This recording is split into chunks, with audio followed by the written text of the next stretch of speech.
बिस्मिल्लाहिर्रहमानिर्रहीम। मैं इंशाल्लाह आज डिस्कस करूँगा skills for solving differential equation. मैं समझता हूँ कि ये पूरी सीरीज़ है, इसके लेक्चर में से ये सबसे इंपॉर्टेंट लेक्चर है, क्योंकि इससे आपके जो है वो इम्प्रूवमेंट के चांसेस बहुत बढ़ जाते हैं। एक मैं छोटी सी कहानी आपको सुनाना चाहता हूँ। एक शख्स जो था वो जंगल में से गुजर रहा था, तो उसने एक आदमी को देखा जो एक दरख्त को काट रहा है। उसने अपना सा जो था उसके साथ वो काट रहा था, तो उसने उससे बात करने की कोशिश की कि नहीं, मेरे से बात ना करो, मैं बहुत बिजी हूँ और मैं कितनी देर से जो दरख्त को काट रहा हूँ। उसने कहा मेरी बात तो सुनो। कहा नहीं नहीं नहीं, मैं बात सुनने के लिए तैयार हूँ, मैं बहुत बिजी हूँ, मैं दरख्त को काट रहा हूँ। तो उसने कहा भाई कितनी देर से काट रहे? 2 घंटे से काट रहा हूँ। उसने कहा ये जो सा है तुम्हारा, इसको तेज़ कर लो। तो शार्प जो सा जो है वो ये टेक्निक है, जो अपनी जो सा है उसको आप तेज़ कर लें तो क्या होगा कि आपके प्रॉब्लम ईजीली सॉल्व हो जाएंगे। कि जब हम प्रॉब्लम सॉल्व करने के लिए बैठते हैं, हम बड़ी मेहनत कर रहे होते हैं, क्वेश्चन सॉल्व नहीं हो रहा होता। उसकी वजह नहीं होती क्वेश्चन मुश्किल है, उसकी वजह होती है कि आपके पास स्किल्स नहीं है। स्किल्स जो है फार्मूलाज हैं। तो जब हम डिफरेंशिएशन की बात करेंगे, अभी जो पिछला लेक्चर था उसमें आपने देखा होगा कि हम जो है उसको डिफरेंशिएट भी कर रहे थे और इंटीग्रेट भी कर रहे थे। तो हमारे पास 2 टेक्निक्स हैं, जो कि इंटीग्रेशन भी है और डिफरेंशिएशन है। अगर आपको ये फार्मूला अच्छी तरीके से आते हैं और आप टेक्निक्स ऑफ इंटीग्रेशन को जानते हैं, तो तब तो आप ये जो है उस डिफरेंशिएशन सॉल्व कर सकते हैं।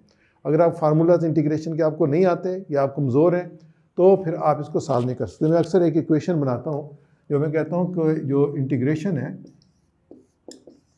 अगर किसी की इंटीग्रेशन में जो कोर्स था उसमें जो ग्रेड्स हैं, उसके ग्रेड्स जो हैं वो डिफरेंशियल इक्वेशन के ग्रेड्स के इक्विवेलेंट होंगे। जो भी उसने ग्रेड लिया था, अगर उसके 80% थे तो डिफरेंशियल इक्वेशन में उसके 80% होंगे। अगर 90% थे तो डिफरेंशियल इक्वेशन में उसमें 90% होंगे। और उसने अगर 50 नहीं है, अब वो इम्प्रूव करना चाहता है, 60 है, तो इम्प्रूव करना चाहता है तो कहाँ इम्प्रूव करेगा? वो यहाँ पे इम्प्रूव करेगा। यहाँ पे इम्प्रूव नहीं करेगा, डिफरेंशियल इक्वेशन पे इम्प्रूव नहीं करेगा, क्योंकि ये तो रिजल्ट है, ये तो रिजल्ट है। कहाँ इम्प्रूव करेगा? यहाँ इम्प्रूव करेगा। तो वो अपने इंटीग्रेशन फार्मूलाज और टेक्निक्स ऑफ इंटीग्रेशन को रिवाइज करेगा।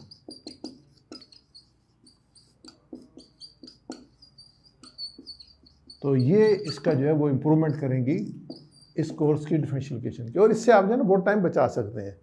अगर आपको नहीं आते तो आप फार्मूला ढूंढेंगे, क्योंकि इमीडिएटली आपने फार्मूला उस पर लागू करना होता है और टेक्निक्स यूज़ करनी होती है उसको सॉल्व करने की। अगर आपको नहीं आती तो नहीं आती।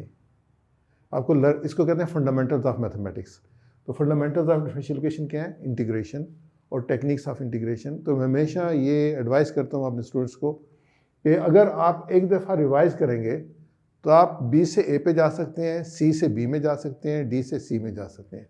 अगर आप 2 दफ़ा रिवाइज़ करेंगे तो आप C से A में जा सकते हैं, D से B में जा सकते हैं।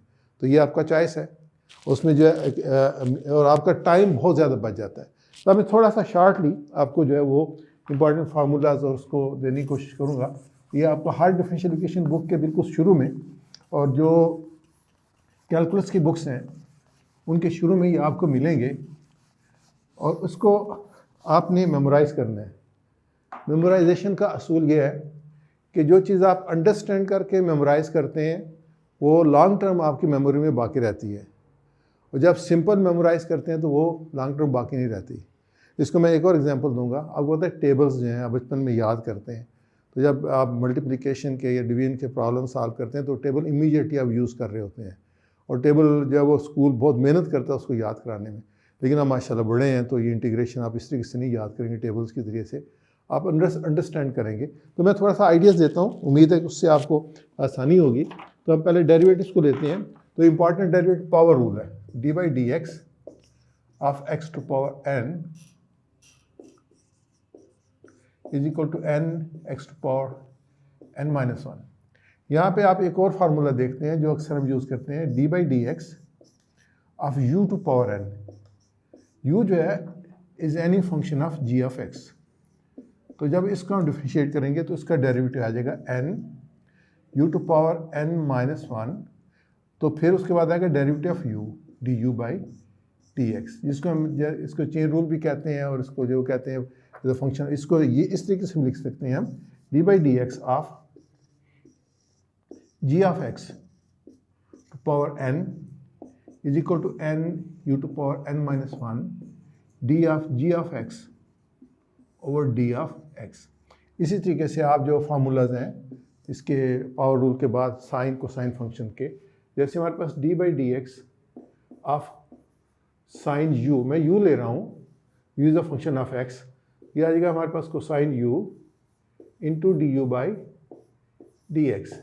अगर हम यहाँ पे कोसाइन लें तो D by D X of cosine U ये होगा minus sine U D U by D X. इस तरीके से कोसाइन जो सी से शुरू होते हैं उसमें सीकेंड सी से शुरू होता है, कोसेकेंड सी से शुरू होता है, उसके बाद कोटेंजेंट सी से शुरू होता है। इसमें सेकेंड यू हो या कोटेंजेंट यू हो, इसका जो फार्मूला शुरू होगा डेरिवेटिव का वो माइनस से शुरू होगा।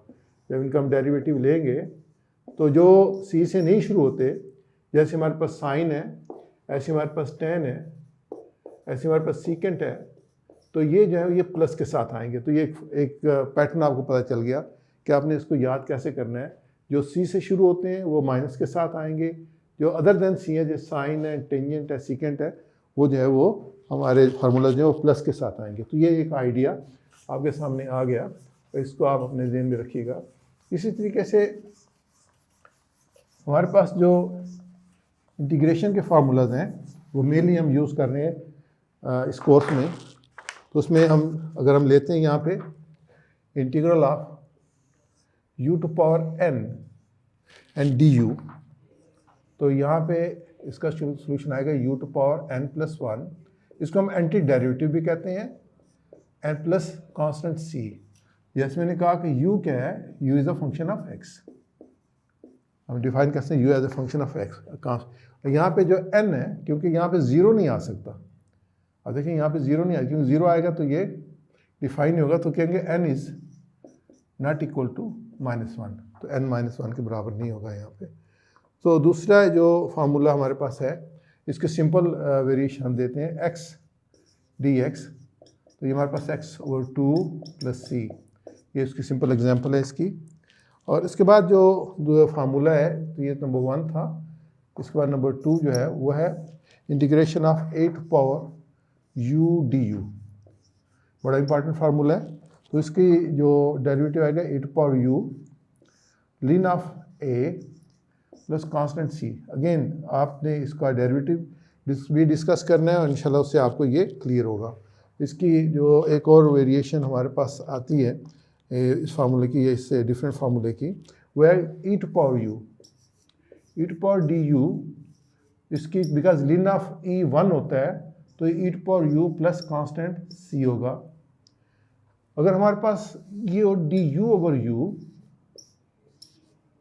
तो ये हमारे पास है कि लीन of u plus constant c।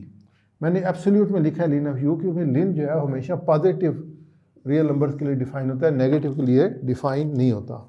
Opposite इसका चलते हैं, जब इंटीग्रल करेंगे साइन ऑफ u du का, तो इसका आंसर माइनस आएगा। अब ये अपोजिट आएगा इसका, क्योंकि ये इसका डेरिवेटिव लेंगे तो साइन u आएगा। ऐसे जो है अगर हम इनका लेंगे तो ये भी अपोजिट आएंगे, ये प्लस आएंगे। तो उसके बाद एक फार्मूला जो मैं स्पेशली मेंशन करना चाहूँगा वह integral of tangent square u into du। हम टेंजेंट स्क्वायर u को चेंज करते हैं सीकेंट स्क्वायर u और की फॉर्म में, और फिर उसको इंटीग्रेट करते हैं। तो ये हमारे पास आ जाएगा tangent u plus u minus u plus constant c। तो ये इंपॉर्टेंट है क्योंकि इसको हम डायरेक्टली नहीं कर सकते। इसी तरीके से जो फार्मूला है लीन ऑफ u du करते हैं, तो ये बाय पार्ट्स करेंगे, मैं बाय पार्ट्स इंशाल्लाह डिस्कस करूँगा। और इसका जो सोल्यूशन होगा वो लीन ऑफ u और ये होगा माइनस u प्लस c। ये तो हुआ टेंजेंट को चेंज करना, सेकंड स्क्वायर u -1 में, और ये जो है बाय पार्ट्स में हमारे पास आ जाएगा u ln of u plus u। And then जो इंटीग्रल है टेंजेंट u का,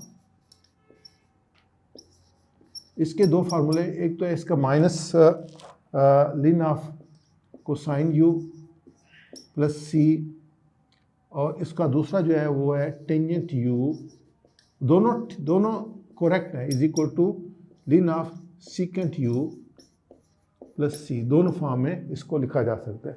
तो ये मैंने कुछ फार्मूले लिखे हैं, अब इसलिए मैं सारे फार्मूले तो नहीं लिखूंगा, तो इंशाल्लाह जो मेरे नोट्स होंगे उनमें भी ये फार्मूला आपको मिल जाएंगे।